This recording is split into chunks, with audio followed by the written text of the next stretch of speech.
Run, river, run, run through the hills. Run, river, run to the sea. Run, river, run to your place beneath the sun. Run, river, run over me.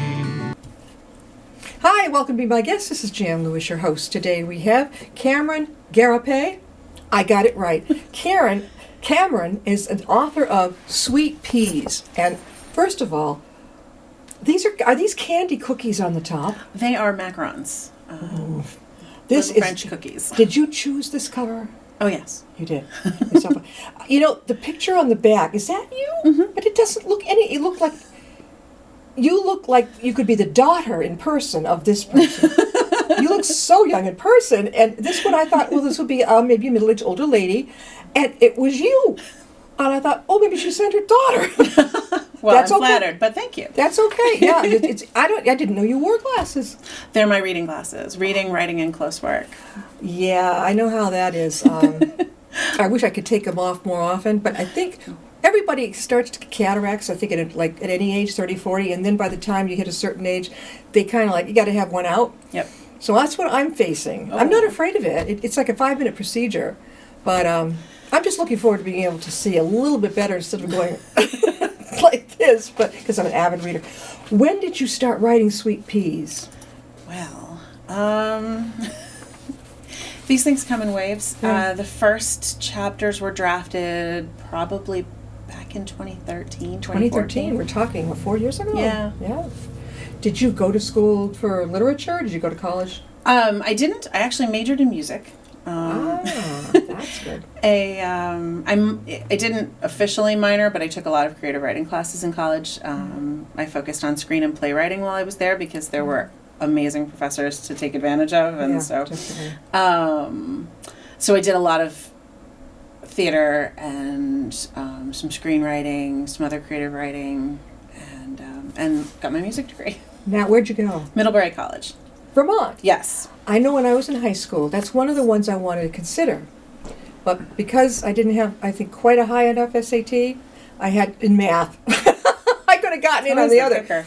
I had to go, I went to, I had Plymouth State in New Hampshire or Keene or Westfield. I chose Plymouth because it looked like this real Ivy League campus. I fell in love with the campus.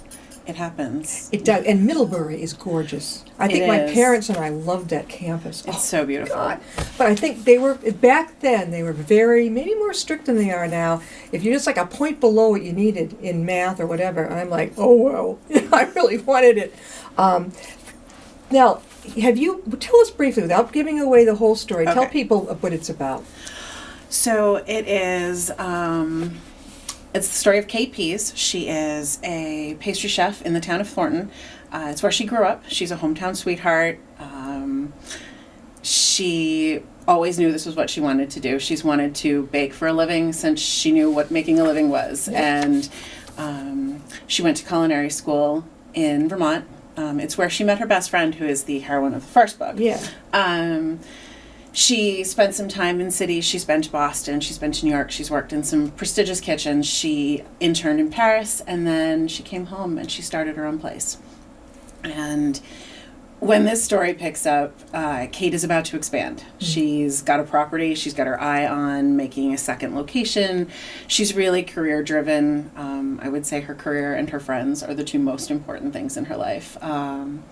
And right around that same time, just as she's poised to make a splash with her new business, a visiting professor makes an offhanded comment to a student news publication, and she's just devastated. Yeah. Perhaps maybe a little bit over the top upset, but that's Kate. Yeah, definitely. She's got a temper. Suddenly his vision for the future and his agent's big dreams for his career are at odds. So he came to town as a visiting professor, sort of how he makes his living, because heaven knows one can't do it as a writer unless one is Nora Roberts or, Stephen King, J.K. Rowling, etc. So Ewan comes to town and he's going to teach first semester. He's also, he has a connection to the town via some family history, and he's really intrigued by a ghost story in town, and he wants to know more do a little research for his novel. His agent thinks it's a fantastic idea. She's got some connections. She wants this to be the linchpin for his career. Yeah. She really wants him to use this project to launch. She's got film people she thinks might be interested, so she's really pushing him. Right. He falls in love with the place as much as the woman, Yeah. and suddenly he's like, well, I don't know if I don't know if that's what I want to be doing. Yeah. So they're each of them are fighting a career. Yeah. Or, well, maybe not fighting. It's but an easy read. We didn't think it's a good easy read. It's not something that you get all stumbled up in too many details. That's what drives me cuckoo. But this is just, it's not, I didn't know you had a book before this one. I do. What was that one? Damselfly In is the first book in the series. What was it? Damselfly In. Damselfly In. About the And- same girl? No, actually. Okay. So that one is the opening of the series. That is about an innkeeper, Nan Grady, who has recently located herself in Thornton. She's bought a historic house and it has turned it into an inn. She's just opened things, and a tree branch falls through her roof. Oh, well, that book sounds great. When did that come out? That was released in April of 2015. Ooh, that one sounds good too. Wow. I'll have to pick it up. Yes. And so her next door neighbors are dairy farmers. Yeah. She lives kind of out on the outskirts of things. And their son is a general contractor and happens to be in the vicinity when the accident happens. Oh, just handy. Sometimes being an author is fun. Yes, it is. So- Is it a mystery? It's not, though there is a very sort of cozy little mystery that threads its way through it. It's pretty standard boy meets girl. But Nan came to Thornton. She chose Thornton because of Kate. Yeah. Her best friend already lived there, so she... Yeah, because now, and then you take it the next step to Sweet Peas. Now it's Pease, not peas. Yes, that's correct. Yeah, Sweet Peas. What made you go for that title? Well, it was sort of decided for me because in Damselfly Inn, Kate is already there. She already has her business, and that was the bakery's name, Sweet Peas. Yeah. And so, it was it? a play on her last name as a character, and so it just made sense to me that her story, since her focus as a woman is so much on her career, her family, her friends, being in Thornton, so the name of her business just seemed like a logical choice. Cameron, it's especially with your first book, and now how come I hadn't heard of you until I think you appeared somewhere, and I think I saw it. Where was this? I saw it was it in one of the newspapers and Sunday paper? They made list authors who were going to be Oh, I was at the Leicester Public Library in November, so it Okay. might have been that press probably in the release. Telegram, the Worcester Yes, Telegram. yes. Have you been over to Tatnuck yet? I haven't been there. I mean, You'd love it. I visited there. They got a nice big room in the back. They do. Oh, I bet I've spoken there. Well, let me tell you, you know, some of the newer authors, you're not shy, but some of them are kind of hesitant to go in the big room and do a presentation. So what they do at Tatnuck is they said, that's okay. They set up a little table for you not far from checkout. Mhm. And you can sit there and people can wander by and you can talk. And I think it's a nice way for them to get their feet wet. Yes. So you don't have to give a presentation. Just kind of be there, maybe walk around with your book, that type of thing. Where else have you been appearing? Not too terribly many places. The Leicester Public Library. I'm from Leicester. I spoke there. Yeah. Yeah. So they and the library itself is beautiful. The building's beautiful. Oh, it's old. And it's undergoing renovations right now. So I actually, when I was there in November, I was at their alternate location.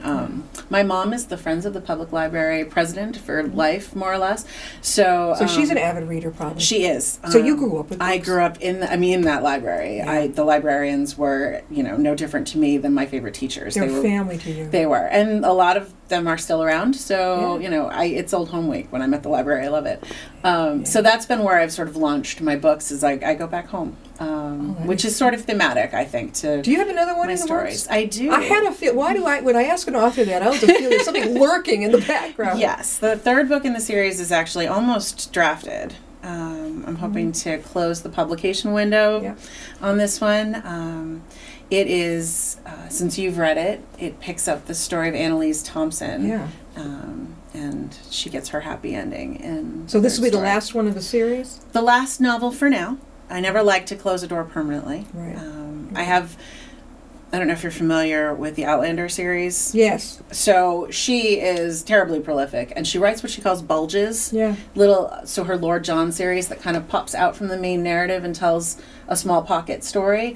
I love the idea of the bulges. I have handfuls of bulge stories in and around Thornton that Are you the type that when you, like if you're in the car or wherever, you all just the time. write down your idea? I talk to my phone a lot.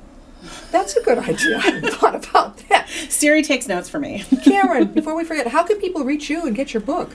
So online, you can reach me at my website, CameronDGarriepy.com. I'm on Facebook.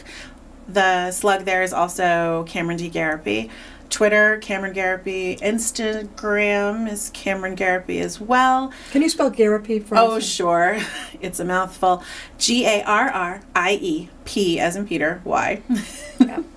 And you can find all of my titles are on Amazon.com for Kindle. You can find some of my titles at Barnes & Noble. Anything that's in paperback will be available via Amazon, via Barnes & Noble. For locals, Annie's Bookstop in Worcester, actually. I've been there, yeah. They stock copies There's of my one in paperbacks. Northborough, too. I know, they aren't stocking me yet, but I am in Worcester. And on my website, again, that's CameronDGarriepy.com, there are buttons to purchase signed paperbacks direct from me. So. And downstairs in the Upton Town Library, if you're from around the area, or you can get over here, there's an author's wall.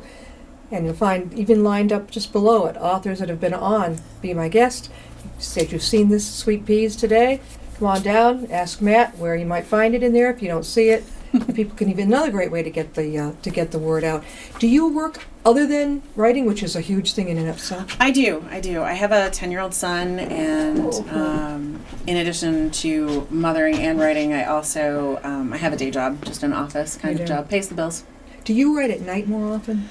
I write whenever I can. I cram it in the morning with my coffee. I write after everybody goes to bed at night. I take my computer with me and I write on lunch breaks. And you write on your lunch breaks. Did you have any idea when you were in high school that this is what you would do? In high school, probably. I've been writing stories since middle school at the very least. I wrote a very flashy set of Sweet Valley High meets All My Children, starring my friends. Wow. So that's a mouthful, right? It was it was some pretty pretty racy stuff, huh? For a 7th grader, you know. Yeah. But yeah, romantic. It was very much like if Erica Kane was a teenager. That was where I kind of got my feet wet writing stories, and they were all about my friends and the boys that my friends liked and that kind of thing. And you grew up in Leicester. I did.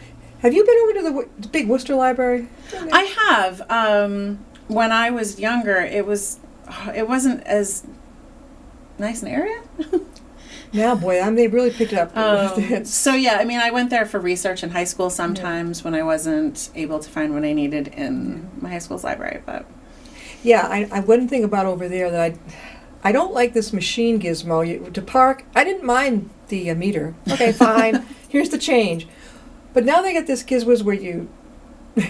I have to stand there and stare at it. A lot of doctors' offices now are getting it where you put the 3 in, or you put something in your ticket. Oh, yeah. And then it figures it out, and then you got to go here to get there and go here. Then when you get in there, it's a whole different world. It's sort of like a Shrewsbury. You don't give your books at the desk to humans when you're returning them. No. Now you got to figure out how to return it through the machine. And when you want to check out. Yeah, when you want to check out. Oh, you can use the machine over there. I'm like, no, I don't want to. So I go. They're very nice. They're used to those of us diehards. Like, no, you do it. You do it.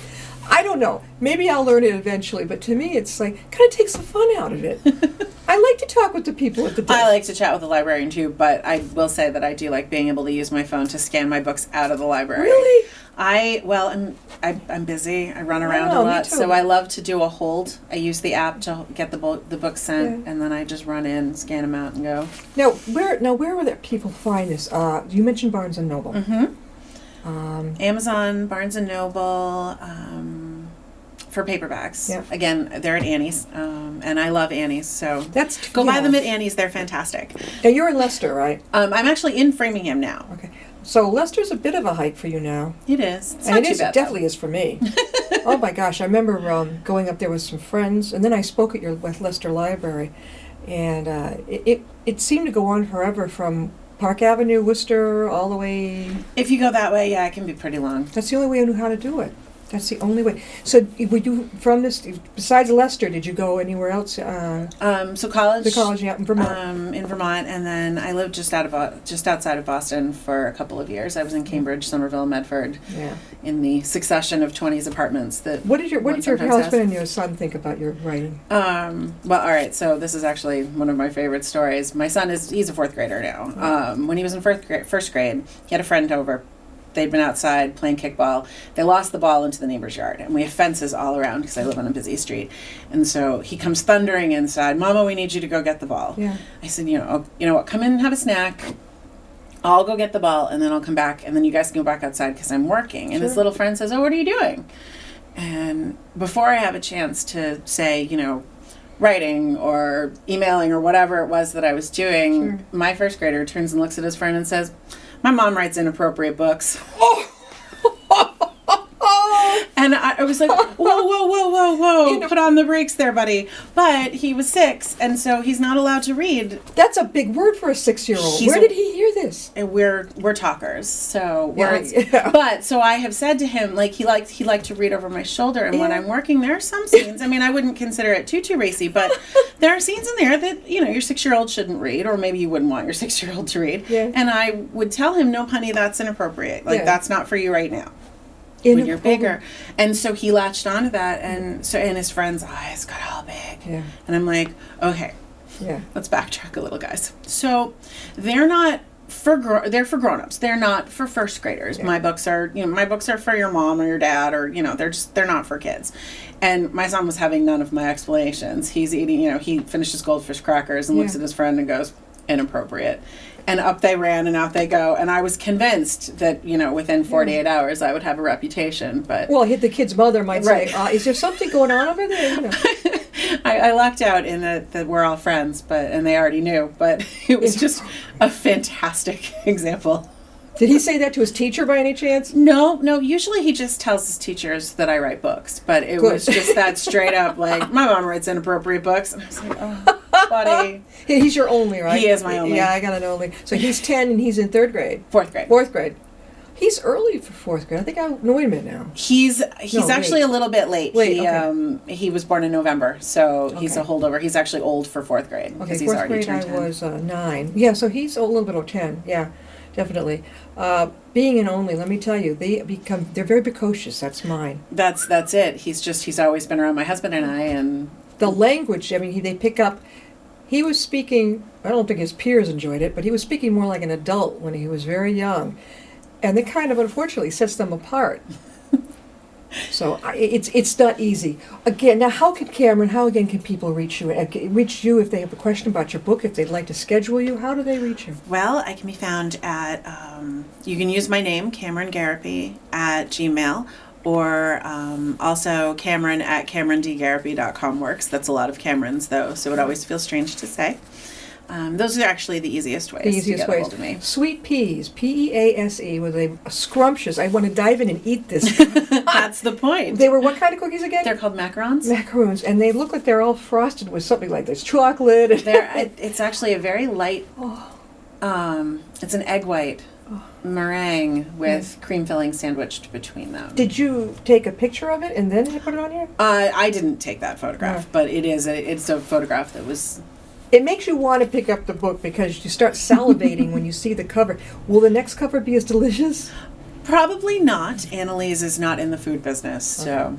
A Thornton, Vermont novel. What made you think of the town Thornton? You made that one up? It came to me. Yeah. I'm not really sure if it came from anywhere specific. The town is actually, and the college are very much modeled upon Middlebury and my experience of living there. Yeah. But I wanted the freedom to change the geography or, and create my own history for the town. Yeah. So I just gave it a new name. Do you think that you're going to stay in this genre, or you're going to maybe go out in a different venue of books?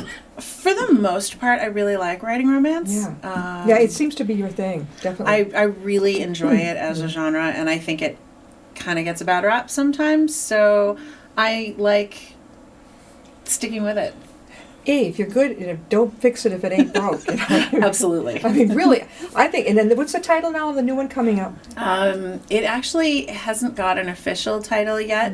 It's tentatively called Family Practice. Ooh, now that almost make me think of a doctor. Close. Yeah, that would make immediately. I would think, A different kind of practice, but you're close. aha. So okay, so you've been. I don't want to give away too much. All right, so you've been over at the Annie's. You've been over there. I have. Okay, in Leicester Library. Yeah. Where else? Nowhere, not yet. Not nowhere else yet. Nowhere else yet. Are you open to? If anybody- absolutely. People watching all over New Sure. England. Okay, you're open to it. I am. That's the good. Tewksbury Public Library. I knew there was The another Shrewsbury. one. Tewksbury.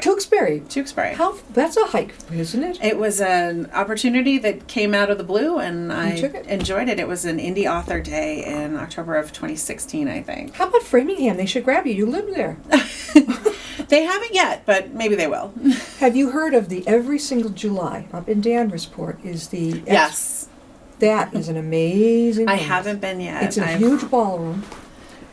Different genres. You don't have to compete with anybody. I've sent many of my authors up there. Even I tell them, even if you don't sell a book, you have made. If you're smart, you're going to have made many contacts. Even if a customer comes up to you and is very curious about your book and you, maybe they didn't bring the cash that day. Get their business card. Follow up with them. I've been up there many times. It's a hike from Upton, granted. You know. Not too bad though. Yeah. For a day's work. Yeah, and it's gorgeous. It's on the yacht club. It's the pictures look beautiful from the conference. I have seen, It is. You walk I've in, had and some they colleagues open there. the doors for the public at 4. I think you get there earlier to set up your table. And then I always suggest, if you can't afford your table, hook up with someone else and just share. Don't go alone, because not only if you have to leave your table to go to the bathroom, but also so that you could get up and start schmoozing with other authors, because all it takes is one author who knows where to. Oh, I know someone who wants you to come speak. You see what I mean? It's like schmoozing, and I think it's great. Again, I say don't worry if you don't sell more than 1 or 5 copies. You've still made connections that are going to stand by you. There's an awful lot of people in there. I think you'd love it. You're not going to get lonely in that big room. No, I don't get lonely. No. If it's a sunny day and then you look out on the balcony and you see the yachts, and then there's I don't know if it's still there, but there's a restaurant underneath. You can go and relax afterwards, have dinner. Nope. Like Paul says, it's not there anymore. I don't know what happened. It seemed like it was doing okay to me. But we've been talking with Cameron Garriepy. I got it? Close.